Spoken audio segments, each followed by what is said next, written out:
শুরু করছি সকাল 8টায় 8 রিপোর্টার 8 এক্সক্লুসিভ, যেখানে আমাদের প্রতিনিধিরা ঘটনাস্থল থেকে এক এক করে প্রত্যেকটি ঘটনার সর্বশেষ আপডেট আপনার সঙ্গে তুলে ধরবেন, আপনার সামনে তুলে ধরবেন। কে কে আছেন আমার সঙ্গে আজকে এক এক করে পরিচয় করে দিয়ে। আমার সঙ্গে রয়েছেন কমলেশ চৌধুরী, আমার সঙ্গে রয়েছেন দেবব্রত, আমার সঙ্গে রয়েছেন হীরক। প্রত্যেকের কাছে আসবো, তবে সবার আগে নজর রাখবো আজকের দিনের সবচেয়ে গুরুত্বপূর্ণ খবরে।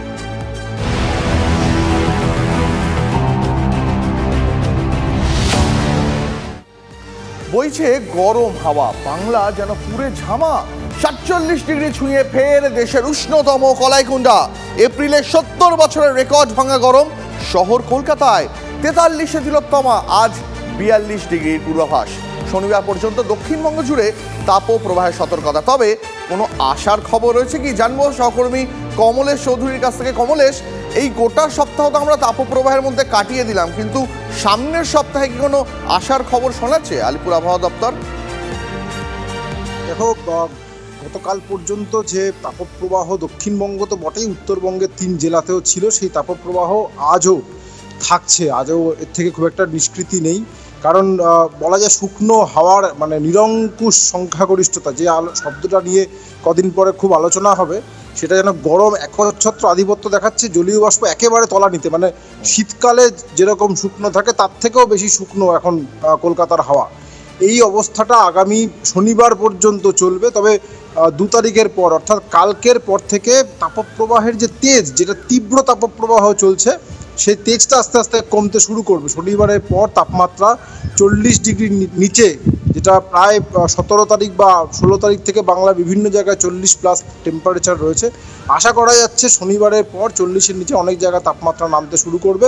এবং এই যে জলীয় বাষ্প ঢুকছিল না বঙ্গোপসাগর থেকে, সেই প্রসেসটা শুরু হবে। ফলে বঙ্গোপসাগর থেকে জলীয় বাষ্প ঢুকলেই বিক্ষিপ্তভাবে বৃষ্টি আশা করা যাচ্ছে। রবিবার, সোমবার, মঙ্গলবার এই সময়টা, 6 তারিখ থেকে 10 তারিখ, এই যে মে মাসের 3-4টে দিন, এই সময়টা গরম অনেকটাই কমে যাবে। এই বিশেষ করে শুকনো গরমের দাপট কমবে।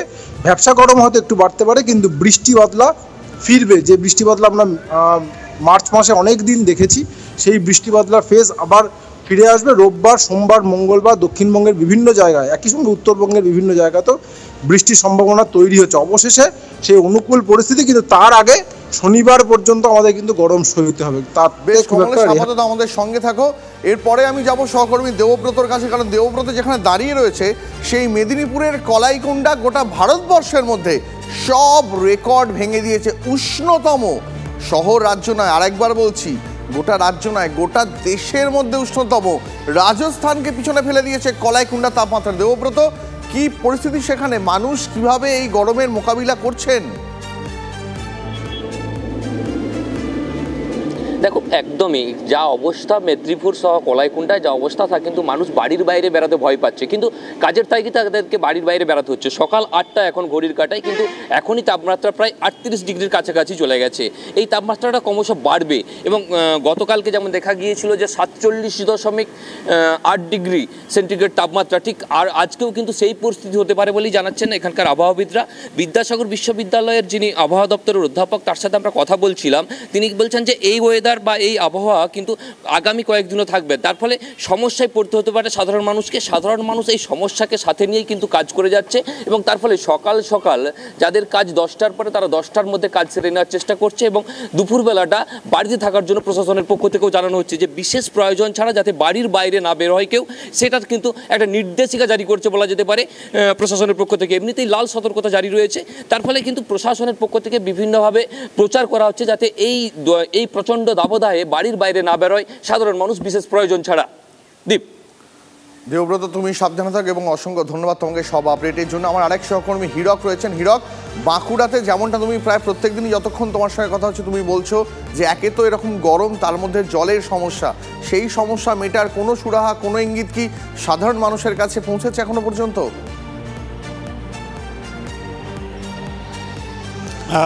দেখো দীপ, এখনও পর্যন্ত সেরকম কোনো সমস্যার সমাধান হয়নি এবং যতক্ষণ পর্যন্ত না ভারী বৃষ্টি হচ্ছে ততক্ষণ পর্যন্ত ভূগর্ভস্থ যে জলস্তর একেবারে হুহু করে নিচের দিকে নেমে গেছে এবং তার ফলে যে পানীয় জলের সংকট দেখা দিয়েছে তা মেটার কিন্তু কোনো সম্ভাবনা নেই, অন্তত তেমনটাই জানাচ্ছে প্রশাসন। কিন্তু তারপরও প্রশাসনের তরফ থেকে যে ব্যবস্থা করা হচ্ছে, বিভিন্ন জায়গায় ট্যাঙ্কারে করে জল সরবরাহ শুরু হয়েছে। যে সমস্ত এলাকায় পানীয় জলের সংকট দেখা দিয়েছে সেই জায়গায় ট্যাঙ্কারে করে জল নিয়ে যাওয়া হচ্ছে, কিন্তু তা দিয়ে যে মানুষের প্রয়োজনের জন্য পর্যাপ্ত জল মিলছে তা কিন্তু বলা যাচ্ছে না। বহু জায়গায় পানীয় জলের সংকট রয়েছে, ব্যবহার্যের যে দৈনিক যে ব্যবহারের জল, সেই ব্যবহারের জলের সংকট রয়েছে।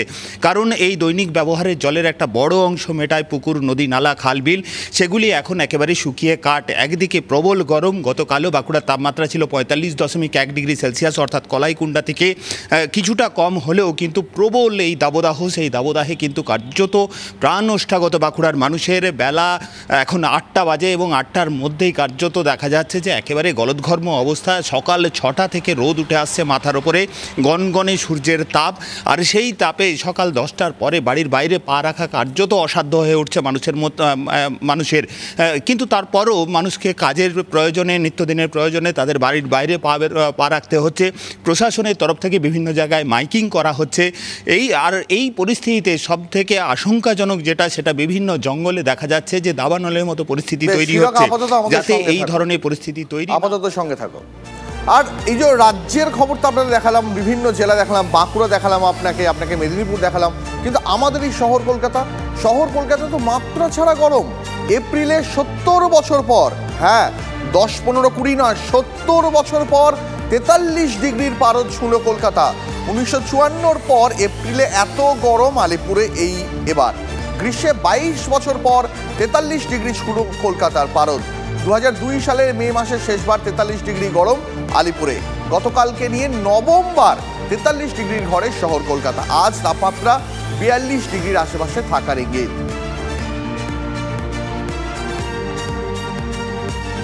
আর এই তীব্র গরমে, ভ্যাপসা গরমে কিভাবে সুস্থ থাকবেন, কি পরামর্শ দিচ্ছেন বিশিষ্ট চিকিৎসকরা? TV9 বাংলা আপনার কাছে পৌঁছে দিচ্ছে এই গরমেও সুস্থ থাকার চাবিকাঠি। ক্র্যাম্পস যেটা বলি, সেটা হওয়া, সেটা ফার্স্ট লক্ষণ। তারপরে যেটা হতে পারে, হঠাৎ করে বেশি ঘাম হচ্ছে, শরীর খুব দুর্বল হয়ে পড়ছে, মাথা ঘুরছে, মাথা ব্যথা, বমি হওয়া, পেটে ব্যথা, এগুলো হচ্ছে হিট এক্সহশনের লক্ষণ।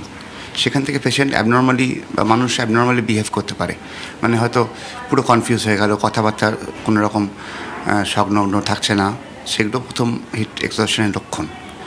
তারপরে গিয়ে যেটা হয় হিট স্ট্রোক, সেখানে গিয়ে পেশেন্ট পুরো কোল্যাপস হয়ে যায়, তখন পেশেন্ট অজ্ঞান হয়ে যেতে পারে, জ্ঞান হারাতে পারে, এবং সেটা একটা মেডিকেল এমার্জেন্সি, তাৎক্ষণিক ট্রিটমেন্ট বা চিকিৎসা দরকার। বেশিরভাগ সময় বাইরে থাকে এবং ডিরেক্ট হিটের এক্সপোজারে থাকে, ডিরেক্ট সানলাইটের এক্সপোজারে থাকে। ধরুন যারা জমিতে চাষাবাদ করছেন বা যে সমস্ত শ্রমিকরা বিভিন্ন কলকারখানায় কাজ করছেন, এই এক্সেসিভ তাপমাত্রায় তাদের শরীরে বিভিন্ন রকম সমস্যা হতে পারে। প্রথম দিকে মাথা যন্ত্রণা, একটা আনইজি ভাব, মাথা ঘুরে যাওয়া মাঝে মাঝে, সেইখান থেকে প্রচণ্ড শরীরে জলকষ্ট হয়, জলকষ্ট থেকে অনেক সময় অজ্ঞান হয়ে যেতে পারে, এবং এরই যেটা মারাত্মক ভাব, সেটাকে আমরা হিট স্ট্রোক বলি।